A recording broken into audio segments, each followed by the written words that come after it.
Halo guys, balik lagi bersama Bang Theo di sini. Kali ini Bang Theo akan melanjutkan cerita Again the Sky Supreme. Buat kalian yang penasaran, langsung saja ya simak video kali ini.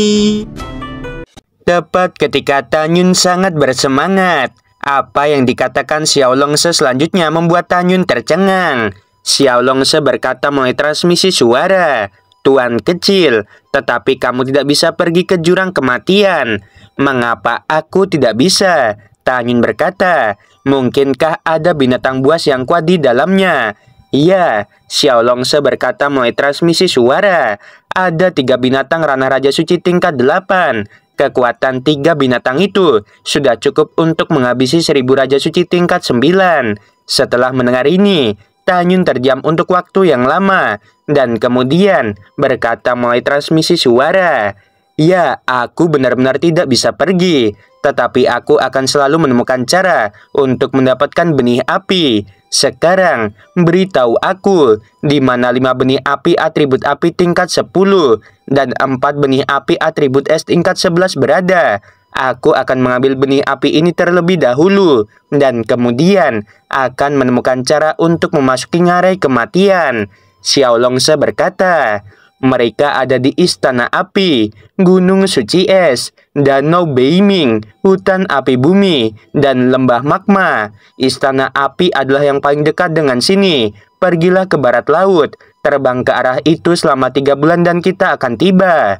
"Baiklah, aku mengerti." Setelah transmisi suara Tanyun, dia mengendarai perahu dan melaju ke arah barat laut yang kelabu seperti kilat. Dalam perjalanan ke Istana Api, Tanyun, Xuan Yuanro, dan Li Ximin terus mengobrol. Li Xiyin berdiri di belakang dek perahu, menatap punggung Tanyun dengan linglung.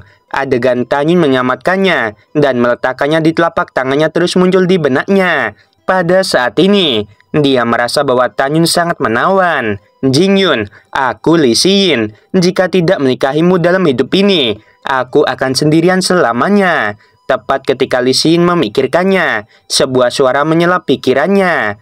"Adikku, apa yang kamu lakukan dalam keadaan linglung?" Setelah Li Xiyin mendapatkan kembali ketenangannya, dia cemburu dengan ketidakpuasan. "Kamu bodoh." Li Ximin tersenyum dan melengkungkan bibirnya. Dia melihat Li Xiyin, matanya penuh dengan kasih sayang. Pada saat yang sama, di puncak gunung yang subur, cucu Xi Yuan Supreme, yaitu Gongxi Shenxiong, memeluk wanita yang lembut. Di depannya berkumpul 2.200 jenius dari alam dewa Xi Yuan. Di antara lebih dari 2.000 jenius, beberapa adalah keturunan Raja Dewa, beberapa adalah keturunan bangsawan, dan beberapa adalah prajurit terkuat di kemiliteran. Dan wanita dalam pelukan Gongxi Shenxiong tidak lain adalah musuh Tanyun, Gongsun Sasan dari alam dewa Hongmeng. Gongsun Sasan memiliki banyak rencana. Setelah memasuki jurang menelan, dia mengandalkan kecantikannya dan menjadi cinta baru Gongxi Shenxiong. "Apakah masih belum menemukan Xuan Yuanro dan Li Xiyin?" Gongxi Shenxiong berkata, menatap 2.000 orang itu. "Lapor pada Tuan Muda Gongxi, kami belum menemukannya." Semua orang menanggapi dengan hormat. Pada saat ini, Gongsun Sasan membelai dada Gongxi Shenxiong dan berkata, "Tuan Muda, mengapa kamu terus memikirkan Xuan Yuanro dan Li Xiyin? Apakah aku tidak cantik?" "Kamu cantik," kata Gongxi Shenxiong. Setelah Gongsun Sasan tertawa, matanya yang indah bersinar dengan dingin. "Tuan Muda, Jingyun menghabisi adik laki-lakiku. Kamu harus membahaskan dendamnya." Suara Gongxi Shenxiong tiba-tiba tenggelam, dan niat membunuh melintas di matanya. "Jangan khawatir, aku pasti akan menghabisinya." Gongsun Sasan pura-pura terkejut. "Tuan Muda, ketika kamu mengatakan balas dendam, cukup memukulinya dengan keras. Bagaimanapun, dia adalah murid bernama Tuan Lingxia Tianxun. Meskipun hanya seorang murid bernama, Tuan Tianxun sangat menghormatinya." Mendengar ini, Gongxi Shenxiong berkata, "Jangan katakan dia seorang murid bernama dari Lingxia Tianxun. Bahkan, jika dia murid utamanya, Tuan Muda ini berani menghabisinya. Apakah kamu meragukan kemampuan diriku?" "Tuan Muda, kamu salah paham." Gongsun Sasan berkata dengan genit. "Tuan Muda, kamu adalah cucu dari Xi Yuan Supreme. Tentu saja Jingyun tidak sebanding denganmu." Gongsi Shenxiong memikirkan postur anggun Li Xiyin dan Xuan Yuanru. Dia memeluk Gongsun Sasan, dan di antara jari-jarinya, cincin ilahi berkedip. Cahaya keemasan terbang keluar dari cincin ilahi, berubah menjadi istana emas setinggi 100 kaki. Gongsi Shenxiong memeluk Gongsun Sasan, dan melihat kembali ke arah lebih dari 2000 orang. Kalian tunggu di sini. Adapun Jingyun, Xuan Yuanru, dan Li Xiyin, suatu hari mereka akan ditangkap. Setelah berbicara, Gongsi Shenxiong memasuki istana dengan Gongsun Sasan di tangannya. Setelah menutup pintu istana, dia melemparkan Gongsun Sasan ke sofa. 1 jam kemudian, Gongsi Shenxiong dan Gongsun Sasan melangkah keluar dari istana. Setelah dia menyingkirkan istana, dia melihat ke arah kerumunan dan berkata, "Sekarang, mari kita pergi berburu harta karun. Selama kita beruntung, kita mungkin bisa bertemu Jingyun. Selama kita menangkapnya, tuan muda ini akan membiarkannya mati tanpa penguburan. Biarkan dia tahu nasib menyinggung tuan muda ini."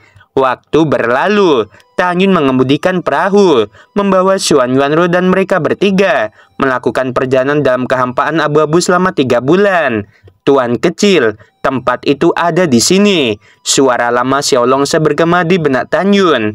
Ya, setelah Tanyun membuat transmisi suara, dia melihat kembali ke arah Li Ximin dan Li Xiyin, lalu berkata, "Ada gelombang panas yang datang dari bawah. Aku menduga ada benih api atribut api. Ayo turun dan lihat." "Baiklah, aku akan mendengarkanmu." Li Ximin tersenyum. Li Xiyin menatap Tanyun dengan lembut dan mengangguk.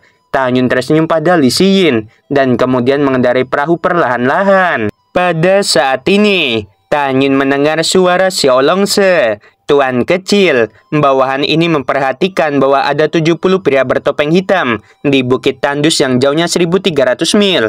Kesadaran mereka menyelimuti dirimu. 70 pria bertopeng berbaju hitam ini memiliki niat membunuh."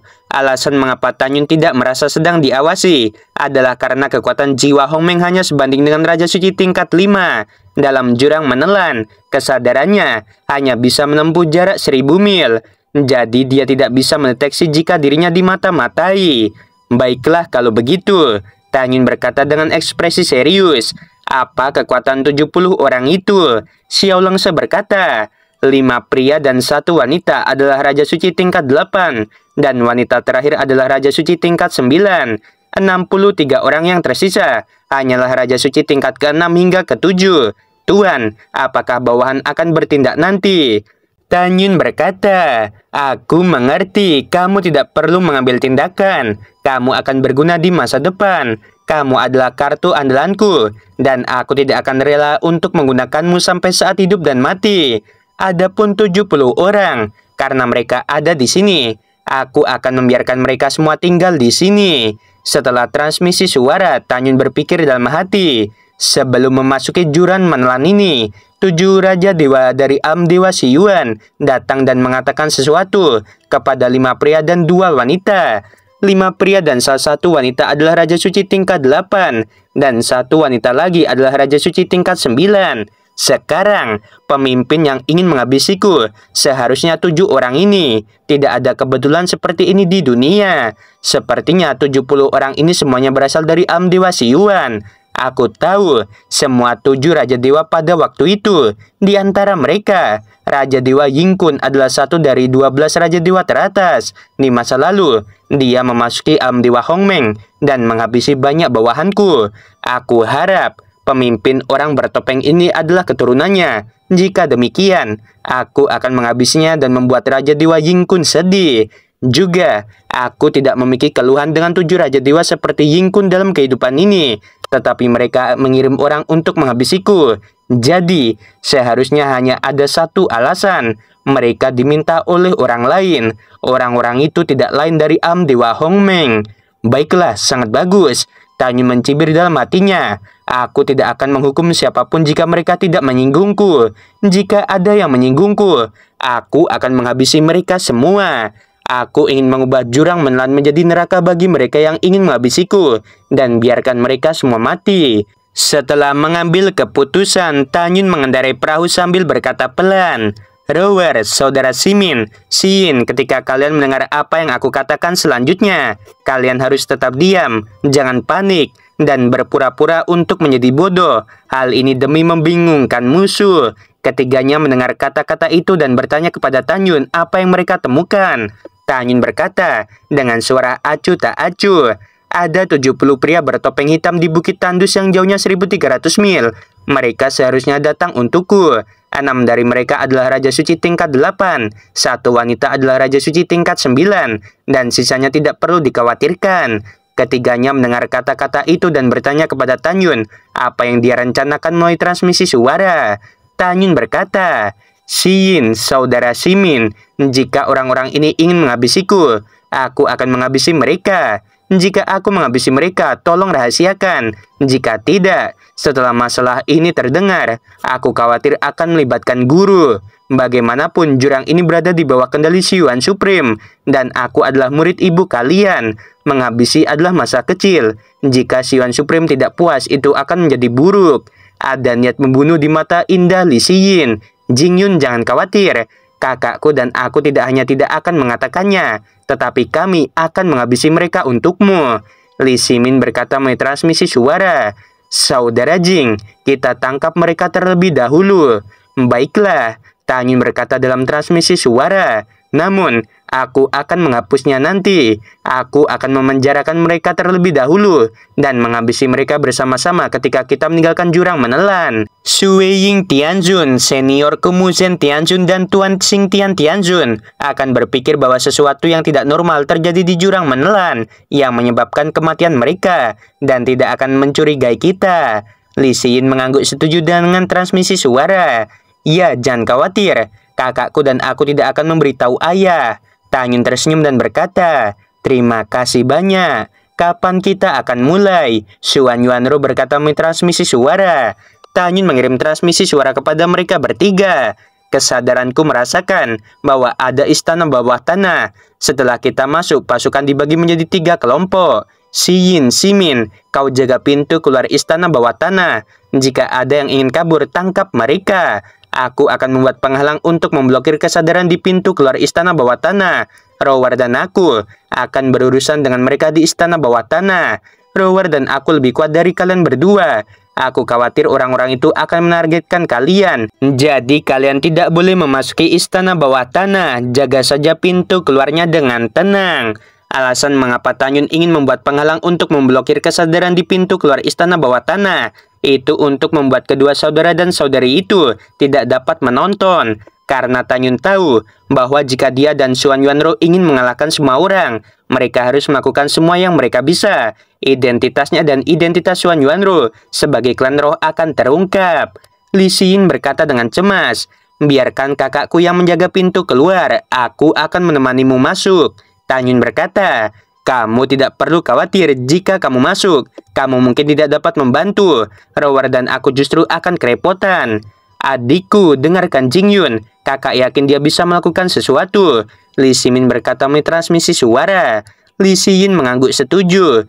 Tanyun memandang Li Ximin dan berkata dengan sungguh-sungguh, Saudara Ximin, berjanjilah padaku bahwa Xiyin tidak akan pernah masuk. Aku tahu dia memiliki perasaan padaku, tapi aku tidak ingin dia dalam bahaya jika dia masuk. Aku dan Rower sedikit kesulitan menghadapi musuh. Jika dia tertangkap oleh musuh dan mengancamku dan Rower, konsekuensinya bisa dibayangkan. Li Ximin berkata, baiklah, jika Xiyin ingin masuk, aku berjanji untuk menghentikannya. Kalau begitu, aku bisa merasa nyaman. Setelah transmisi suara Tanyun, saat mengemudikan perahu dan terbang ke arah kekosongan 1000 mil, Tanyun melihat lautan api yang luas di bawah, dan api naik dari tanah. Di tengah ada lubang dengan diameter ribuan kaki. Tuan kecil, gua raksasa adalah pintu masuk ke istana api. Selain itu, istana api adalah rumah laba-laba api. Bawahan tidak begitu jelas tentang ranah dia, tetapi tidak melebihi binatang Raja Suci tingkat keempat. Dan kekuatan lompatannya mencapai Raja Suci tingkat 8. Itu tidak membahayakan dirimu. Mendengar ini, Tanyun berkata, baiklah, aku mengerti. Setelah itu, Tanyun memandang Li Xiyin dan Li Ximin, lalu berkata, sekarang kita berpura-pura berpisah. Setelah mereka memasuki istana bawah tanah, kamu kembali dan menjaga pintu keluar. Setelah transmisi suara, Tanyun dengan sengaja mengepalkan tinjunya dengan keras dan berkata, Saudara Simin, mari kita ucapkan selamat tinggal hari ini, dan kita akan bertemu lagi di masa depan. Li Simin melipat tangannya dan tersenyum. Baiklah, sampai jumpa di masa depan. Selamat tinggal. Segera, Tanyun mengambil Xuan Yuanro dan terbang dari perahu. Dia tersenyum dan berkata, "Rower, di bawah pasti ada benih api. Bagaimana kalau kita masuk dan mencari tahu?" "Ya, aku akan mendengarkanmu." Xuan Yuanro tertawa dan berkata, "Jingyun, kita perlu menyingkat tirai cahaya untuk melindungi tubuh agar tidak terbakar oleh api." Setelah itu, Tanyun dan Xuan Yuanro memadatkan tirai tipis kekuatan suci dari tubuh mereka, menukik ke bawah dengan kecepatan tinggi, dan menembak ke arah istana api. Pada saat ini, di puncak Gunung Tandus berjarak 1.300 mil, di atas puncak, wanita berpakaian hitam dan bertopeng ranah Raja Suci tingkat 9, dengan sepasang mata yang indah, menunjukkan sentuhan kegembiraan, memandang 5 pria dan 1 wanita di sampingnya, dan berkata, "Anak-anak Xing Tian Tianzun akhirnya pergi. Jika mereka ada di sini, kita tidak berani bertindak gegabah. Dan ketika mereka pergi, itu akan menjadi kematian Jingyun." Oke guys, sampai sini dulu ceritanya. Kalau kemarin Mimin ketiduran, akhirnya sore atau malam nggak upload ya. Sekarang Mimin nggak ketiduran dan nggak kecapean teman-teman, jadi bisa upload 2 ya dalam sehari. Ayo dong, like-nya dong teman-teman biar tambah semangat ya. Apalagi kalau ada yang saweria dari kalian, makin nendang ya. Oke, sebelum video berakhir, Mimin mau bilang sungguh membagongkan. Terima kasih.